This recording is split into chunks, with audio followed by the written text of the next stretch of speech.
Bismillahirrahmanirrahim. Elhamdülillahi Rabbil alemin. Əmirəl-müminin Ali ibn Əbi Talib əleyhissalam öz vəsiyyətində Həzrəti İmam Həsən-i Müctəba əleyhissalama buyurur: Və lə təxun mənil təmənəkə və in xanəkə və lə təzə' sirrəhum və in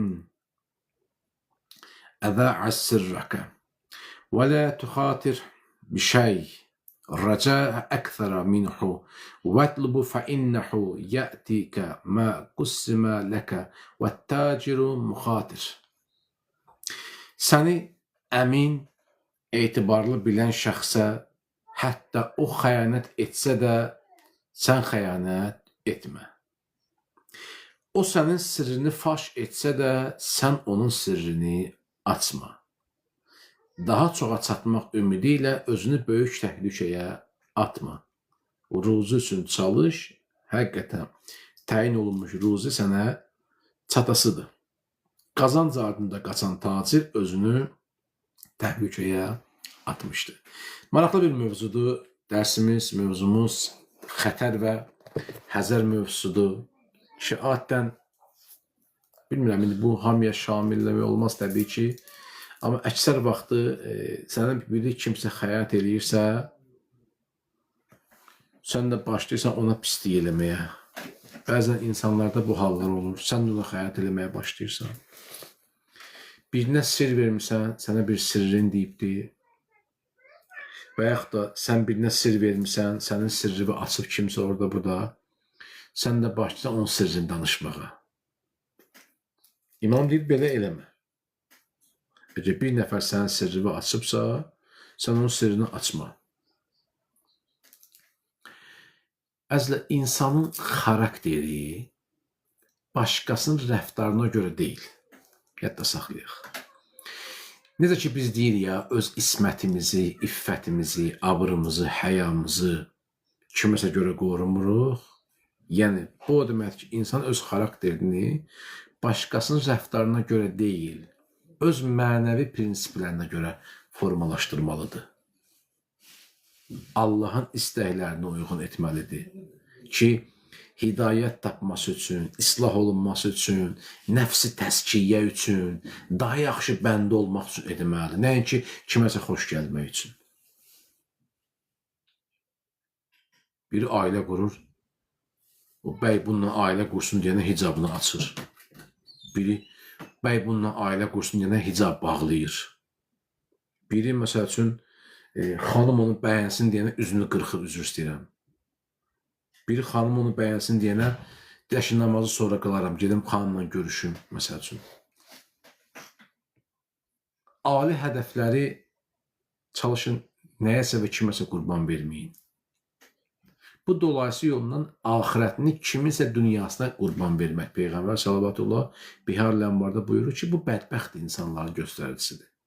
Ki, insan dünyasını axirətinə qurban versin. Və bundan da bədbəxti budur ki, sən axirətini kiminsə dünyasına qurban verirsin. Ona görə insan xarakteri başqasının rəftarından deyil, öz mənəvi prinsipə görə formalaşdırmalısın xarakterini. Kiməsə xoş gəlsin deyən, özümü kiməsə göstərmək üçün yox. Bu səndə riyakarlıq formalaşdırır.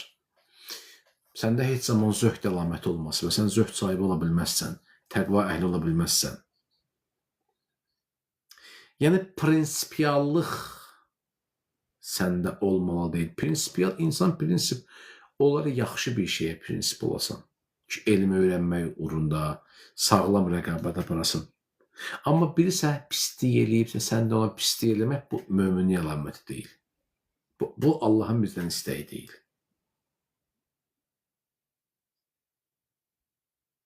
Biri sənə xəyanət eləyib, sən də ona xəyanət eləmə.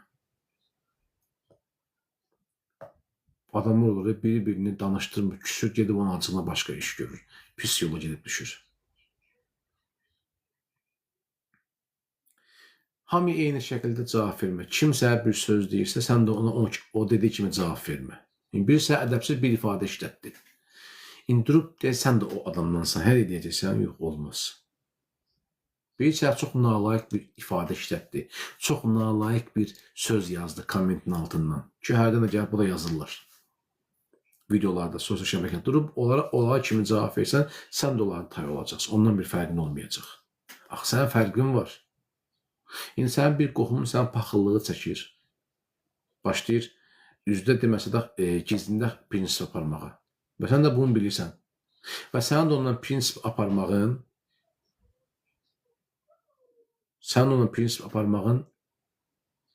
sənin də onun durumuna gətirib çıxardır. Bəzən görsən, paylaşımlar da bu cürdür. Bəzi əzizlərə dəfələrlə deyirsən ki, falan şey paylaşma. Çox qarma-qarışıq şeylər paylaşırsan, ay qardaş, ay xanım, ay tələbə.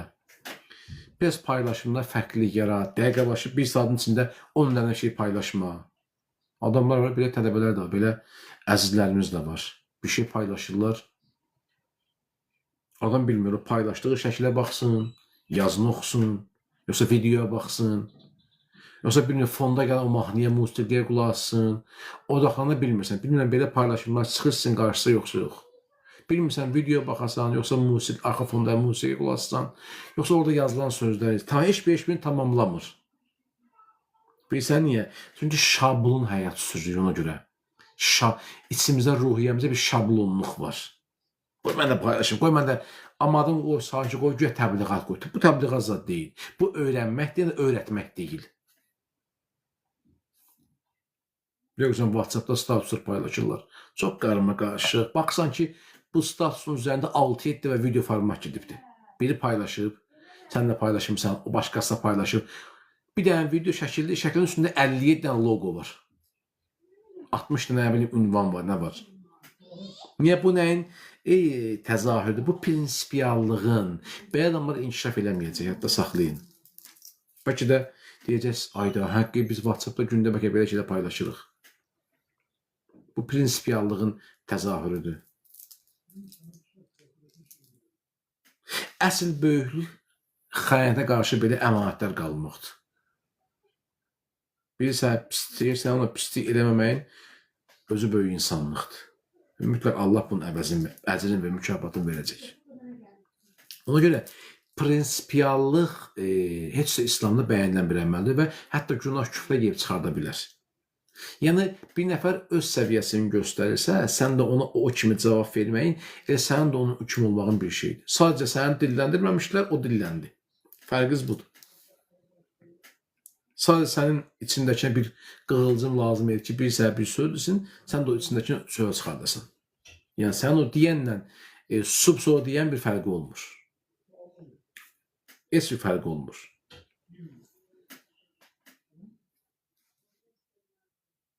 Başqasının etimadını doğrultmaq mütləq bir vəzifədir. Birisi bir etibar eləyib və sən birinə etibar eləmirsən. Hətta münasibətlər pisləşsə belə, sən onun etimadını doğrultmağa çalış. Adamlar var da, bir zamanlar çox yaxın olublar, çox mehriban olublar. Qardaşlıq eləyiblər, məsələn, bacılıq eləyiblər, rəfiq olublar. Biri-birinə, məsəl üçün, dəyər qiymət veriblər. Yaxşı rəfiq olublar. Uşaqlıqları bir yerdə keçib. Bilmirəm, belə rəfiqələriniz var yoxsa yox, demirəm cavab ver. Sadəcə, mən danışdıqca siz də ürəyinizdə bəzi insanlar o keçmişi xatırlamağa çalışsınlar. Çünki keçmişdən çox dərslər biz götürə bilərik. Bir zamanlar birinlə dostluq, yoldaşlıq eləyirdin. İndi marazda soyuq küləklər əsir. Sən yenə də onun sirrini açma.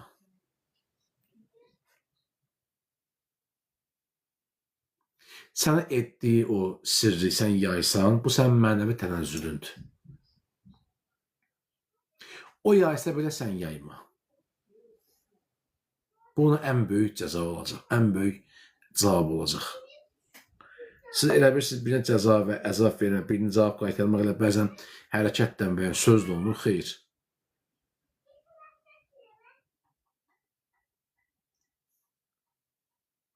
Ona görə, birlər sənin sirri farş edirsə, sən onun sirrini farş edir, üzə çıxartma, cəmaata bildirmə. Bu sənin mənəvi tənəzzülə gətirib çıxarda bilər, bir daha deyirəm.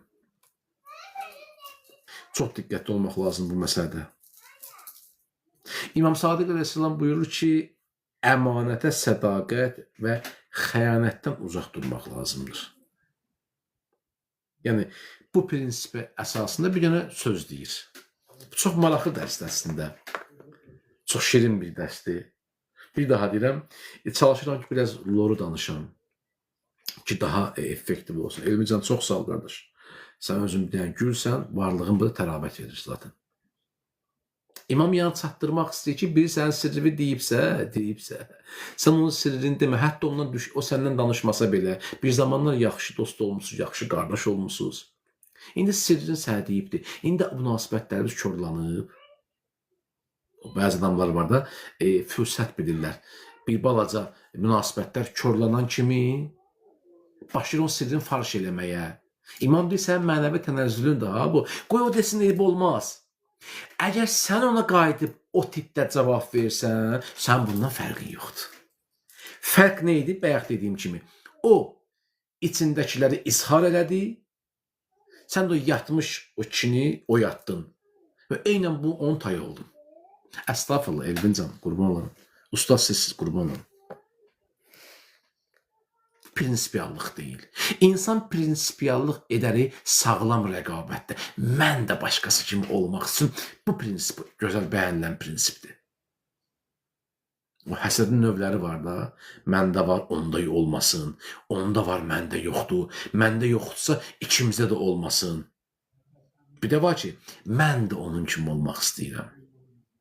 Mən də, bu gözəl həsəddir, bu bəyənilən həsəddir. Mən də qarşıma məqsəd qoyuram, prinsip qoyuram. Mən də məqsəd qoyuram qarşıma ki, mən də o cür əlləmək istəyirəm. Bir daha deyirəm, insanın xarakteri başqasına görə deyil. O, əvvələ qayıdıram, əstağfurullah, ki, biz başqasına görə abrhaya qorumuruq. Allah xatır edirik bunu.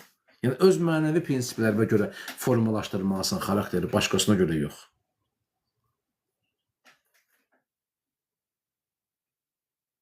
Daha çox məqsədlərə çatmaq üçün insan gərək çatmaq ümidi ilə insan özünü böyük təhlükəyə atmasın. Sənə zaten ruzu təyin olunubdur.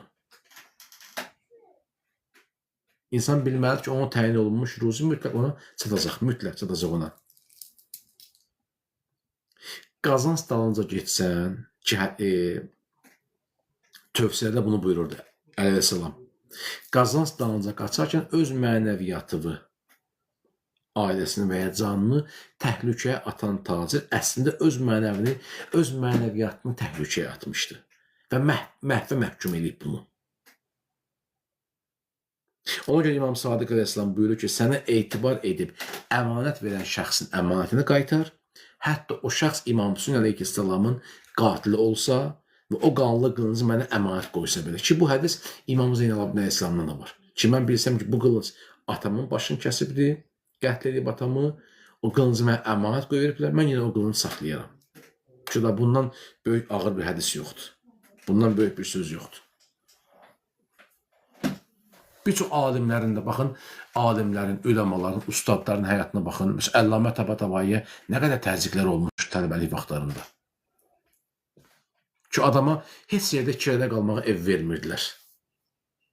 Heç bir yerdə kirədə qalmağa ev vermirdilər. Bir dənə bir çomas, bazı bir hücrə kimi bir yer var idi, ortadan pərdə açırdı. Pərdənin digər tərəfində ailəsi, digər tərəfində tələbəyə dəstəyirdi. Nə qədər əziyyət verirdilər bunu. Ev belə kirə vermirdilər. Amma bu günlərin Əllamə Təbətəbainin adı gələndə görürsünüz, insanlar necə qürurla danışırlar. İslam fəlsəfəsi, Əl-Mizan təfsiri ki, böyük bir dənə təfsirdir. Ki, neçə tələbələr, alimlər bəhrələniblər o kitabdan. Nə oldu o?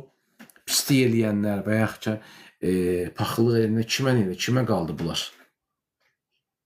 Heç vaxt ona xəyanət eləyənlər intiqam hissi duymayıb Əllamə Təbətəbai. Ki, yaxınları yazırlar, dostları yazırlar. Bir gün bir nəfər gəldi, mərhum Əllamə Təbətəbaiyə onun elminə nüfuz xələl gətirəcək bir söz işlətdi. Bu sözü yaydı. Tələbələr də həmin adamın bəzi gizli eyiblərini bilirdilər.